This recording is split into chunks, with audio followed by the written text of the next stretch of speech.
Hey everybody, and welcome back to Firewatch.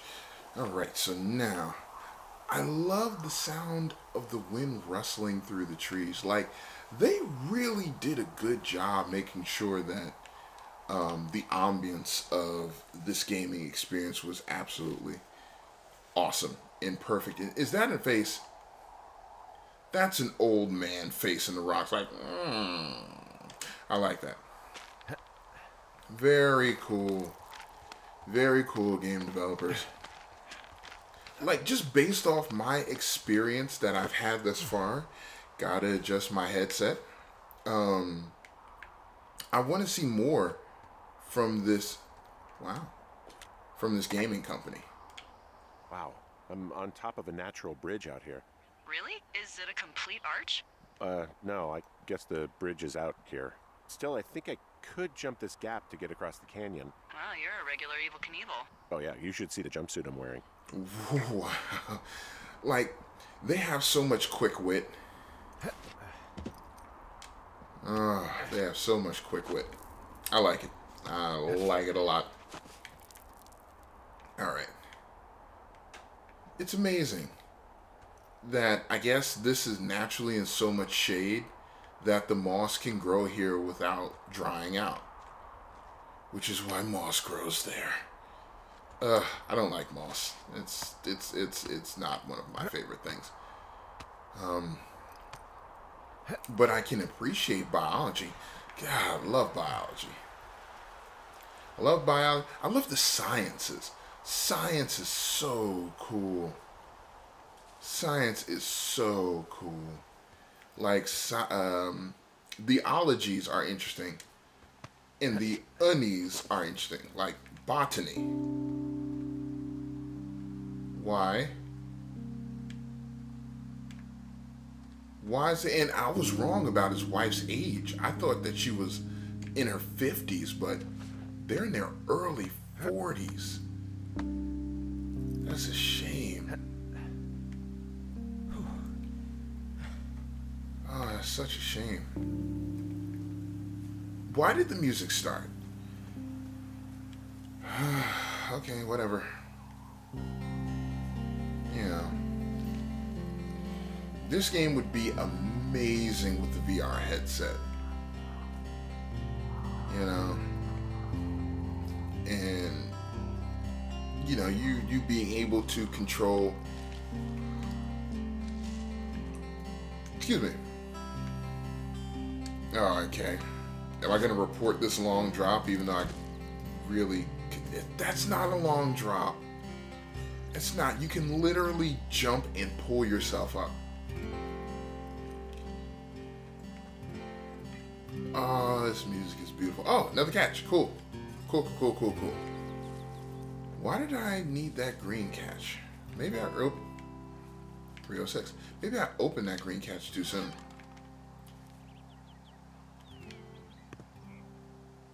Yeah, why not? Why did this catch box not have a lock on it?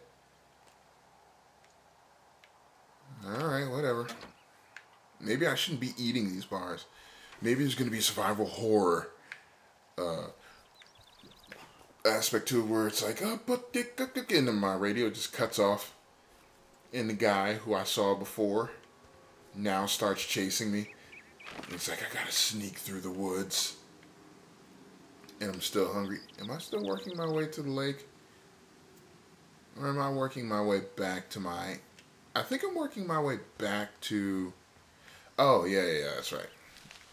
I'm not looking for the girls anymore. I'm supposed to be, finding the thin plume of smoke. As I started this episode... Oh, there it is. I completely forgot about that. Alright.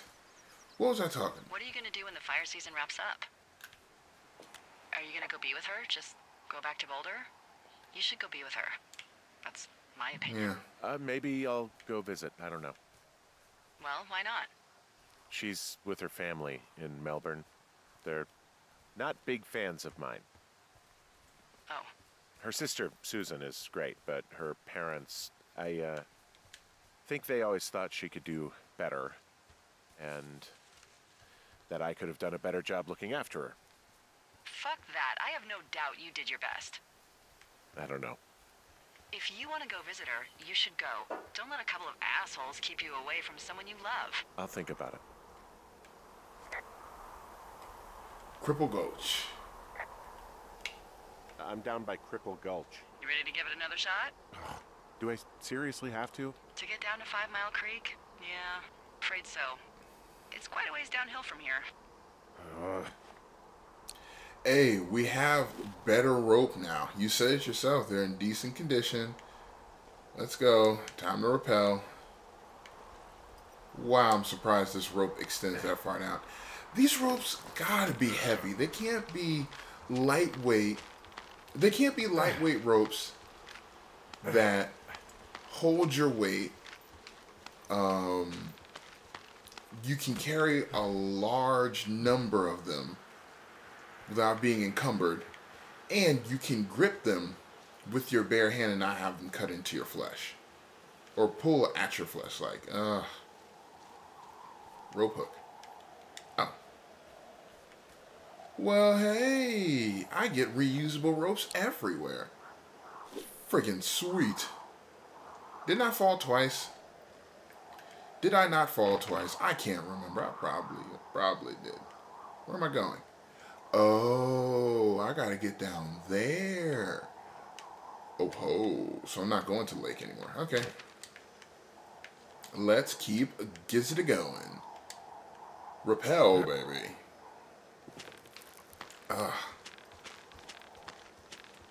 Oh, but right, Grizzly Adams, what I was talking about before. So some dude went out to the woods, lived with bears, but it's the ending that really gets me. Where the bears he came to love, the bears he came to trust, the bears that he thought he had a connection with, like, mauled, I think, him and his wife to death. And it's so crazy because he was filming, or she was filming, and the camera kept rolling. I don't think you saw him, but the camera kept rolling. And, you know, later I guess the park rangers, since they didn't hear from him in a while, like in this game, they went back, they found his mauled remains, they found the bear, they killed the bear. Oh, hey. And inside the bear, they found the remains of, like, his hand or his wife's hand or something like that. Something crazy. And the producers of the film had the final moments. I didn't share the final moments with anyone. They had the final moments, and they were reading it, or they were listening to it, and missing persons file. How many hikers go missing in the Shoshone? More than none, unfortunately, with most of them being in this area. The thoroughfare because it's so remote. Why? I found an old flyer for a missing hiker. It just got me thinking, that's all. Like how you said one day you were talking to the Goodwins, and then the next you weren't. Ned Goodwin didn't get mauled by a bear or stuck in a ravine. He was just a PTSD'd a-hole who dragged his son out to do a job and realized it was a bad idea.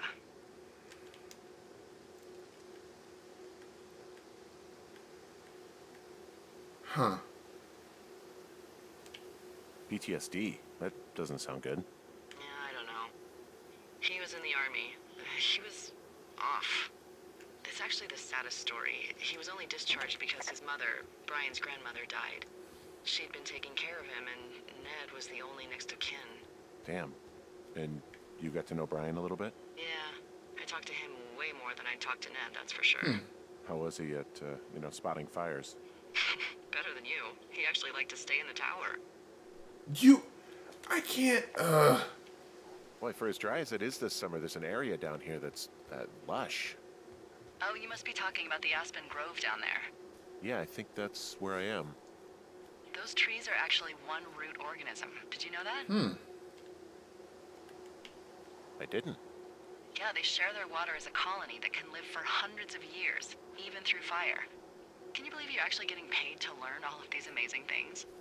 Also, by what it looks like on this map, you'll be coming up on a stream that should lead you towards where we saw that smoke. okay. This is very cool. Very scenic. I wish the angle was wider. Alright. Something horrible is going to be on those first shots, aren't they? But yeah, the producer of Grizzly Adams, or like it wasn't the film director, but they, waist deep in water, they listened to like the final moments where he and his wife were being mauled by the bear. And the film, you know, it's like, I guess they must show like the bear charging at Grizzly and his wife, and then it goes to the room where the producer is listening to it, producer and I guess another guy, and they just break down and just start crying as they listen to it. And you know, instead of showing you it, they acknowledge what happened. Oh, a turtle. Oh, you're adorable. You're adorable. Whoa, I found a turtle. Maybe it's a tortoise. It's a thing with a shell. What? Well, isn't that something? It's actually pretty cute. Well, Henry, if you decide you want it to keep you company, nobody will mind. Now, what do I call it? Looks like a... Turt Reynolds, Shadvar. Oh, this ought to be good. Bucket Jr. Turt Reynolds. Turt Reynolds. Well, now I can't wait to see him. The mustache is impressive. You tell him I love Cannonball Run. You are mine. You are mine. He's so adorable. I'm filled with happiness and I'm filled with sadness all at the same time about finding that turtle. And let me tell you why. I had a pet turtle. I did. When I was working out, back when I was in high school, this place that I worked out at, I guess there was like a stream behind it. And these guys had found a baby turtle by the stream. And the turtle was tiny and everything else like that. But it had wandered like a long way away from the stream. So they were like, well, you know, we don't want anything bad to happen to the turtle. It wandered off. So I said, okay, I'll take it home. Probably not the wisest idea, but I wanted the turtle to be okay. Since they just had him up in the gym, and since he was a baby. So I took him back home, and I named him Elric, and took care of him, put him under a sun lamp, got him a makeshift tank, because since he was small, he didn't need anything big, put some water in it, put a rock in it, and while I went to school, or while I went to high school, I would leave the sun lamp on. And I think that happened over the summer before I was supposed to go away to college. So, I think I went away to college. My parents were taking care of the turtle. And let me look at the map. Parents were taking care of Elric. Oh, okay. And, everything was cool. I couldn't have a pet, and Elric was my first pet. Like, I wanted a dog, wanted a cat. I liked frogs, but he was like the first thing that I actually had. Hey, what's to the south of here? Mexico? Is this some sort of riddle? I just have a nice view to the south. You know, trees and mountains forever. Well, eventually you'll wander into the area overseen by Chimney Rock Lookout, but that's probably an impossible hike in terms of terrain. Ah, that's where the guy was beaten off. And my parents took care of Eric while I was away. They bought him during the fall of that same year. And I mean, I spent time, before I get to that part, I spent time with him. I fed him. I read up on what turtles eat, dug up earthworms. He didn't like earthworms too much. He'll go after them. He'll hunt them. But he didn't like earthworms too much. And he was cool. Like, he would sit in the palm of my hand and go to sleep. Just tuck himself up, go right to sleep. I never had an issue with him, and he was so cool. And when I walked in the room, he would walk up or swim up to where I was. It was very cool. It's a really nice waterfall down here. Given those girls love a skinny dipping, I bet they're nearby. I'm kind of glad that didn't need an answer, but so my parents brought him. I went to the University of Buffalo, and I was in New Jersey when we found it. And they brought it up. A teen campfire. I see a campsite, and it looks like they've got a fire. Is it them? That seems like it. I swear, they must have dragged 4 cases of beer out here. Track them down, and don't let them see you. What a job this is. Well, I put out the fire. Well, I found some dangerous hunks. What on earth are you... It's the name of a magazine for girls. It's on the ground here at their camp. Mm-hmm. I don't get why the hunks have to be so dangerous. Well, you're clearly not a young woman. Girls should want nice hunks. Ugh, boring. Ha! Teen Zone. I have entered the teen zone. Oh, really? And where's that? It's another one of those magazines. Yep. Huh. Pants are back. I'm sorry, pants are back? Well, according to the experts at Teen Zone magazine. It's unclear where they've been. The pants, I mean? Okay. Whatever. My sheets. Ah, found my sheets! So they did break into your tower. Looks like Those bastards. these girls have a full case of beer left here. A full case. Well, they're impressive little shits, I guess. That is some dedication.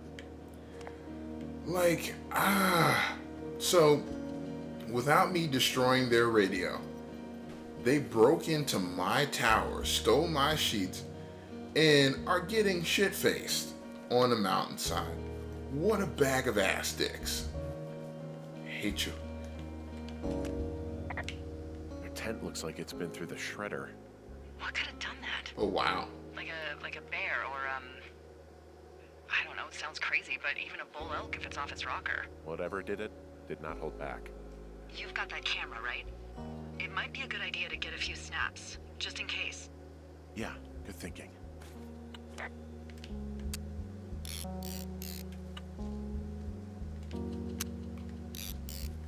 That would... Oh. That's a good shot. Okay. 3 should be enough. Wow. But, I'll finish up my story. So, parents had brought my pet turtle up for a weekend. Is that a person? No. They had brought my pet turtle up, and it was cool. They took him back to New Jersey, and that winter, I know that turtles are supposed to hibernate. Turtles are one of the animals that do go into hibernation over the winter. So I said, okay. Normally that kind of turtle likes to burrow into sand. And he had been trying to claw and dig in his tank that didn't have any dirt. So I said, okay, well, why don't we go ahead and put a sock in his tent, because they said that turtles, they usually burrow into the dirt next to a bank, so it's moist. It's kept moist over the winter. So I said, okay, let's put a sock there and just mist the sock every day, because they were the columns that we had read about it advised that, for a baby turtle's first hibernation, it should be something soft like a sock if you don't have sand. Well, like, okay. So we took the sock, and my parents took the sock. I was still at college, and they had missed the sock, and they were like, you know, he hasn't moved. He burrowed in there. We missed it every day, and we just, you know, kind of like leave him alone. We keep him in a warm area. I was like, okay. We put him in the closet. And the closet was a warm area, and so I get home and I'm looking, and he had died. And not only had he died, but it's like his remains had like mummified, so he still looked like himself. It's just his eyes were sunken in, and his body had gone into rigor mortis, and all it was the saddest thing. And I mean, that can happen. It can, and no one was really at fault for that.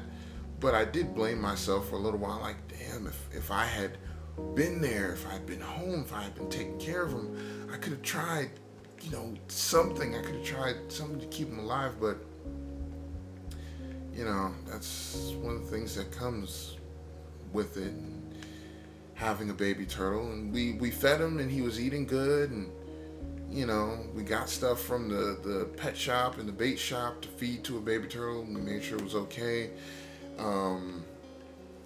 But, you know, him just going into hibernation, that was just kind of it. So, all right, I'm going to end the video here on that depressing note. So, thank you so much for joining me. If you liked it, smash that like button like there's no tomorrow, and share the video with the world. Hit me up on Twitter and hit me up in the comment section below. Let me know what you think about the videos thus far. And I am the Outlier, and I will see you all in the next video.